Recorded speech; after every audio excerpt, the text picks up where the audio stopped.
Hello students, how are you all? I hope you all are doing really good. So students, today we are going to start chapter name national symbols. So हमारे national symbols की बात कर रहे हैं हम, ठीक है? Read about national symbols and enhance your knowledge. Number 1, the national flag of India was adopted in its present form during the meeting of Constitution Assembly held on the 22 July 1947. A few days before India independence from the British on 15 August 1947.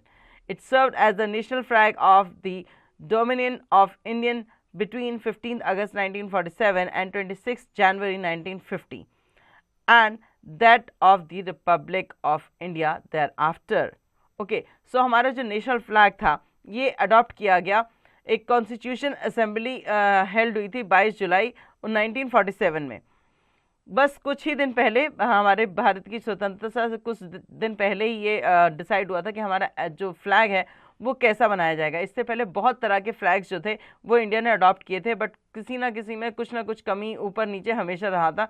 इसलिए finally हमने ये try colour जो हमारा flag है इसको adopt किया उस constitution जो असेंबली हुई थी उसमें, और फिर 15 अगस्त को ये जो है उसके बाद से ये हमारी कंट्री का नेशनल फ्लैग बन गया. और अब 15 अगस्त से लेकर 26 जनवरी के जो ये फेस्टिवल्स हम रिपब्लिक डे जो सेलिब्रेट करते हैं, रिपब्लिक जब हमारी कंट्री हुई 1950 में 26 जनवरी को, तब तक ये झंडे को लेकर काफ़ी वो चल रहा था कि इसी को अडॉप्ट किया जाए या कुछ और वो किया जाए, बट फाइनली यही ट्राई कलर जो फ्लैग है हमारा इसको हमने अडॉप्ट किया और रिपब्लिक होने के बाद से ये फ्लैग आज तक हमारा नेशनल फ्लैग के तौर पर हम इसे यूज़ कर रहे हैं.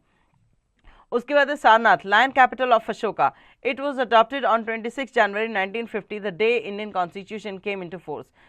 जब 26 जनवरी 1950 में हमारा इंडिया का कॉन्स्टिट्यूशन जो है वो लागू किया गया, उस दिन सारनाथ का लायन कैपिटल ऑफ अशोक को हमने अडॉप्ट किया अपना नेशनल सिंबल. एक और नेशनल सिंबल जो था उसको हमने वहाँ से अडॉप्ट किया.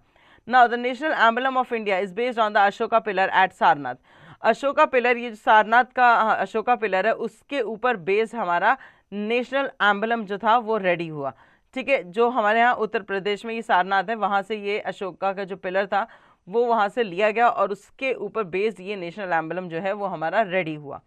नाउ तो Dinanath Bhargava was tasked with creating the national emblem during the constitution preparation. The three lions on the emblem symbolize strength, courage and confidence. Various animals such as elephant, bull, horse on the pillar symbolize aspects of Buddha teaching. So ये जो आप हमारा national emblem देखते हो जिसमें हमें 3 शेर दिखाई देते हैं, यूजुअली इसमें 4 होते हैं जिसका एक का फेस हमें दिखता नहीं है. सो ये एम्बलम है जिसमें ये 3 शेर दिखाई दे रहे हैं, इसमें ये स्ट्रेंथ, करेज और कॉन्फिडेंस का प्रतीक माने जाते हैं.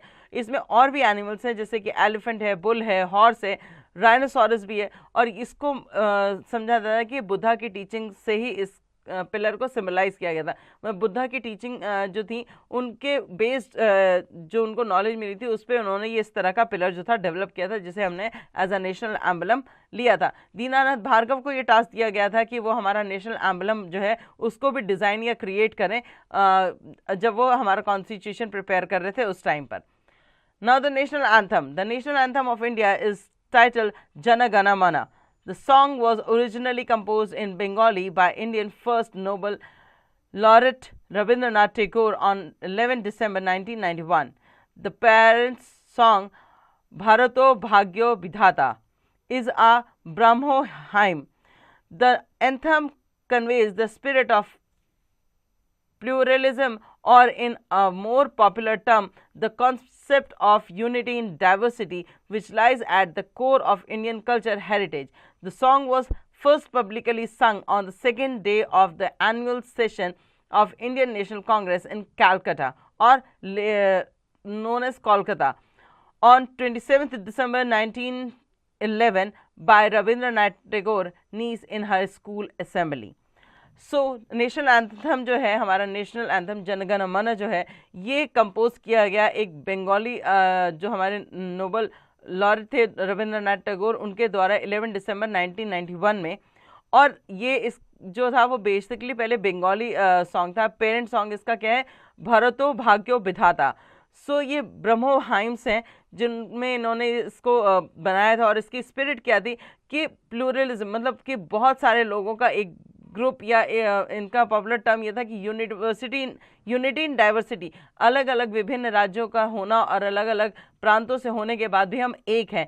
ये अंदर का सोल था उस गाने का, या ये सोल था हमारे नेशनल एंथम का, जो इस हमारे कल्चर में भी लाई करता है। हमारा जो कल्चर है हमारे इंडिया का, उसमें भी ये चीज़ है, और उसी से मिलकर ये गाना इन्होंने ये डेवलप किया था। पहली बार इन्होंने सेकेंड डे जब एनुअल सेशन था इंडियन नेशनल कांग्रेस का कलकत्ता में, तब रविंद्रनाथ टैगोर जी ने ये गाना वहाँ गाया था। और उसके बाद उनकी ही भतीजी द्वारा उनके ही स्कूल में ये गाना गाया गया 27 दिसंबर 1911 में। सो ये वहाँ से उसके बाद ये नेशनल एंथम जो है इसको हर जगह पॉपुलर कर दिया गया। Facts file, the national flag of India was designed by Pingali Venkayya in 1921। Pingali Venkayya जो थे उन्होंने 1921 में ही हमारा नेशनल फ्लैग जो था उसे रेडी कर दिया था। सो ये था हमारा चैप्टर नंबर 1। होपफुली आपको मजा आया होगा इन सारे फैक्ट्स और इंटरेस्टिंग फैक्ट्स को जानकर। सो अब इस चैप्टर की एक बार रिवीजन आप खुद से करेंगे।